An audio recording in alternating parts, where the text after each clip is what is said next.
today's job is going to be on the truck. We're going to do a little air intake improvement.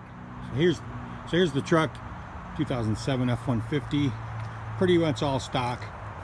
It's got this really ugly air intake stock, made to be quiet, made to be semi-efficient, and it's time for an upgrade. So what I bought is this cold air intake kit by Spectre, and I have one on another vehicle. It seemed to go together pretty well and pretty easily. Seemed to be pretty well made, so we're going to give one a try for the truck. Let's get it unboxed. Okay, so all the parts are unwrapped and laid out, and it looks like the parts that were in the video online that I watched on how to assemble it.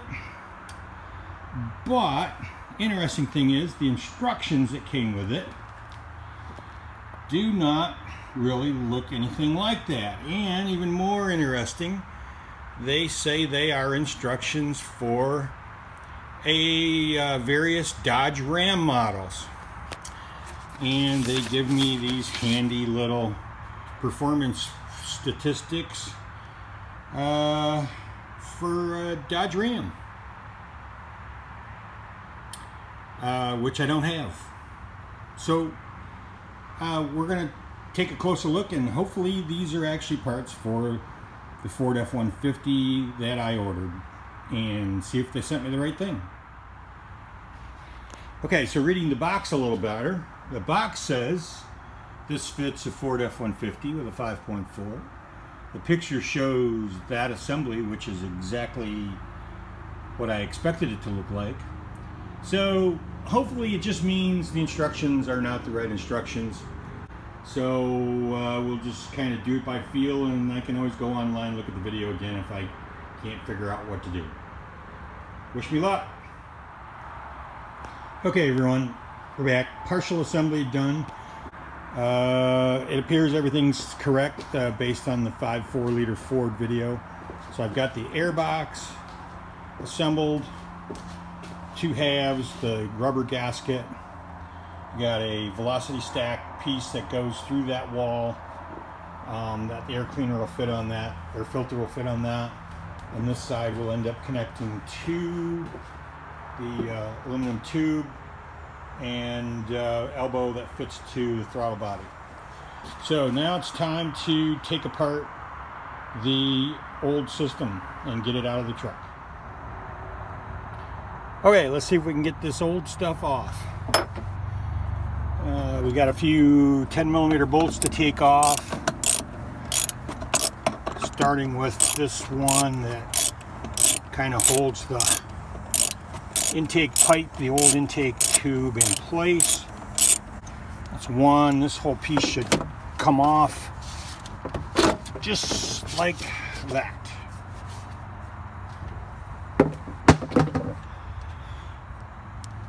And then we got a series of 4 studs that are 10mm that hold the air cleaner box, air filter box on. We got a couple fittings to take loose. The mass airflow sensor, unplug that, and hose fitting here, pop that off.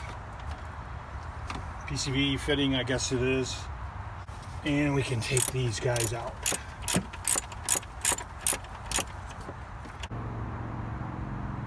Okay, got the ones from the other side out. Those two came out easy.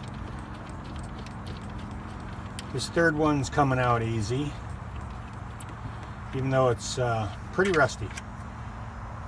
But they've been out not too long ago because I had to have the air intake replaced on this. It was damaged. This last one is going to be a fun.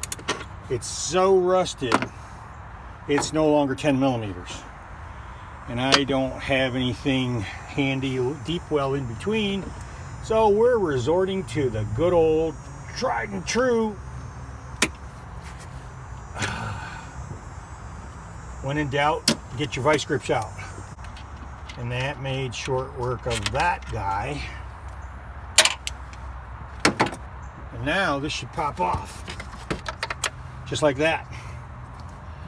There's the old airbox, complete with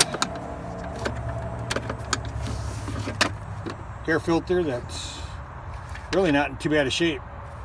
But we're hoping for improvement. So now we got to take the mass airflow sensor out of this and transfer it over to the new tube. All right, hope you can see that. Let's get the old mass airflow sensor out. It's a Torx bit. I think it's a 20. Supposedly this is good. This kit's good for, depending on the truck, anywhere from 10 to 14 horsepower improvement and some torque gains. So there's my mass airflow sensor. That'll go in the new tube. Okay, so now we'll put the mass airflow sensor in the new tubing. Slides right in, and it comes with, the kit comes with new Phillips head screws.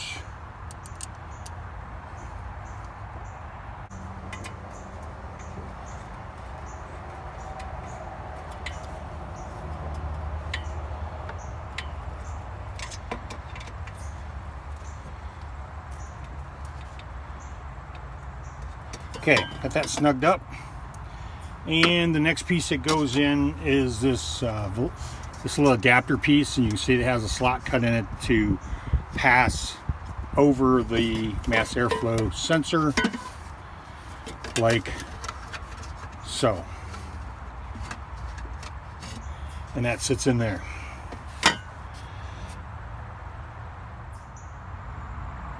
Okay, there's 2 bolts that have to come loose. Yeah, one, they're 8mm, one that holds the part of the coolant reservoir in place, and one on the radiator. They're going to help mount the airbox. So we'll get these 2 guys out, save that one close to its home, and the other one is down here on the radiator driver's side, right near the top of the radiator. It's right underneath the trans cooler line. There's that one. We'll keep that one handy. Okay, at this stage, the next piece is going to be put the airbox in place, and it's got that tab there that fits on top of the washer bottle tab, and it's got that tab right there that screws back, if I can see it, to the radiator bracket right there underneath that cooling line. And then it's got a kind of a fat pad washer, that, or pad support, that sits right there, and this piece is going to go underneath and fit into that. It has a cup that fits into that, locks it and holds it in place. Then there's a through bolt that will go right through that bracket, and so you'll have 3 places that the airbox gets mounted. And the cutout in gasket curvature is made to go underneath the coolant lines and protect from any sharp edges and so forth. So let me set this back up, and I'm going to bolt things together.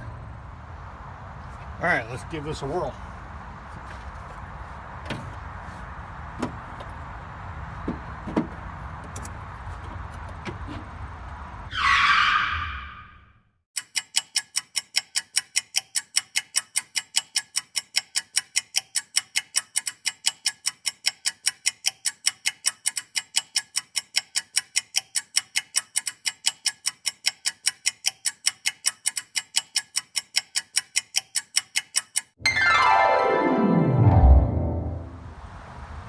Okay, airbox is installed, and the next step is to put this elbow onto the throttle body, and then reconnect our hose, install the tube, aluminum tube. And see, I need to reposition this clamp so I can get at it. So we can get at it with the wrench, put it in front. Yeah, I think that'll work. We'll snug it up.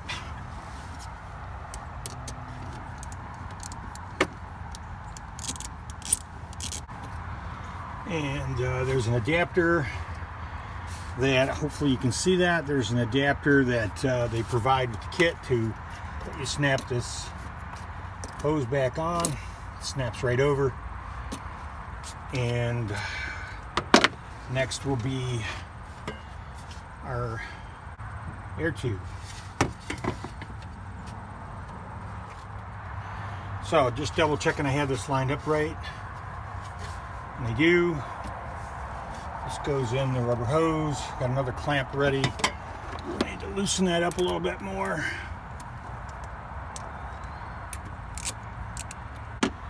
Okay, let's see if we can get that in there.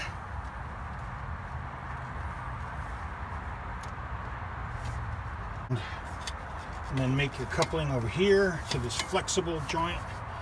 And I need another clamp. We'll loosen this up a bit. A trusty screwdriver here to kind of work that rubber around past the lip, sufficiently over the edge to where I can get a good seal with the clamp.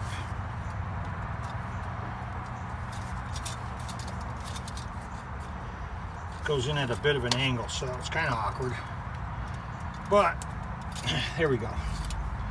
That slid on further. I think I can get the clamp on it now. Cycle that around, and I should be able to run that clamp down. Okay, let's tighten this one up. Tighten the bottom one up a little bit more. Hopefully works better, performs better, looks better, and cleans up the, except I scratched it in a few places, but hey, it's not a show truck. It's an everyday truck, drive truck, just trying to get it to perform a little better than it has been. And then mass airflow plugs back on here, push the lock in, and we should be good to go. Next step is the air filter. So here's where the air filter goes in. It's got its own clamp. Fits over the velocity stack, and tighten that down. Good. So here's a bit of an overview. There's the old system. Came out, air filter box and big massive intake, snorkel. Here's the new system, conical washable air filter in its box. It'll pull air, it'll seal to the hood somewhat, pull air right from the fender, cooler air like it used to. It's much simpler aluminum tube and right angle elbow piece that flows right into the throttle body. Cleans up the engine compartment. I might see if I can take that ugly black bracket off and get rid of it too. They didn't tell you to do that in the instructions, but it looks like it's just bolted on. If I can get those rusty bolts loose, just take that off just to clean up the area and not let the tube's not really hitting it, but it could if it bounces. So in the meantime, I'll have to put a piece of rubber under there. But yeah, that's it. We'll test her out and see how it sounds and how it performs. Alright, so the kit's installed per the video, and here's what we get when we try to start. Starts and stalls. Starts and stalls. Starts and stalls. It'll do that all day. So clearly something is wrong. I've been diagnosing, got out my diagnostic tool, even pulled the battery cable and let it set while I went and cut some grass, and it's all the while in the back of my head thinking that MAF sensor's the only thing that changed, and it can't be right, because in the video and in my experience, when I installed it, just like they show, it ends up being flipped upside down. And that means that the body of the sensor is in that tube backwards. So now I've been questioning that ever since. And I finally just found some reference online where people had the same problem. And clearly the answer was, to everyone, sensor, like in the original design, has to be closer to the air filter.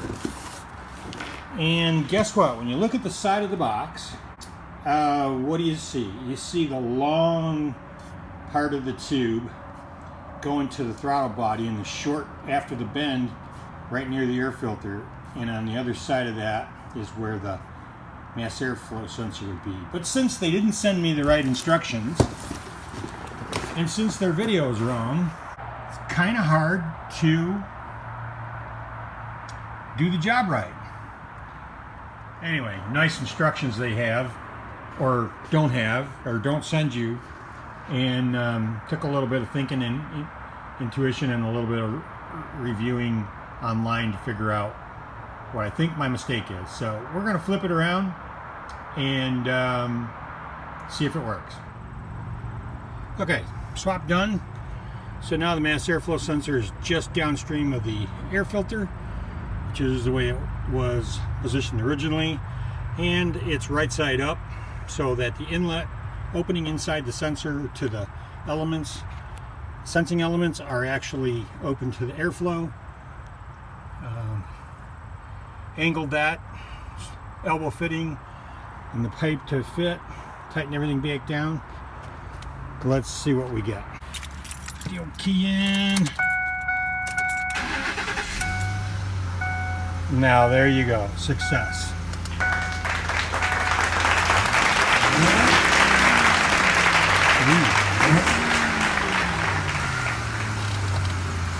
Idle's nice and smooth. Sounds good.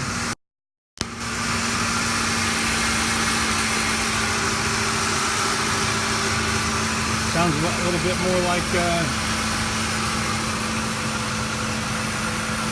makes that good noise. Like it's got a few more beans in it, and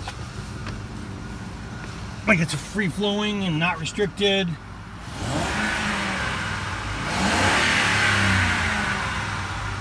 We'll see what it's like out on the road. Finally, success. So, I guess the lesson to be learned is trust your gut sometimes and don't trust bad instructions. Even when they come from the manufacturer, and even when they are shown to you in a video that's incorrect. Just took it for a test drive, and feels a little peppier, although since I had the battery disconnected, the motor really hasn't had time to relearn fuel mapping and stuff. But with my code reader attached, watching live data, everything looks pretty normal, and it sounds great. You can hear it drawing a lot more air. Hopefully the fuel will adjust, and so it sounds cool. Downshift's great. Passing those semi trucks, I think it's a definite improvement. Time will tell. We'll see if mileage is affected or overall performance. Thanks for watching. Hopefully this will help somebody if they make the same mistake I did. But I think the product itself is pretty good. It's pretty simple to put together once you know the right direction for things, and it really doesn't take that long, or nothing but simple tools. So if you want to give it a try, I'd suggest it.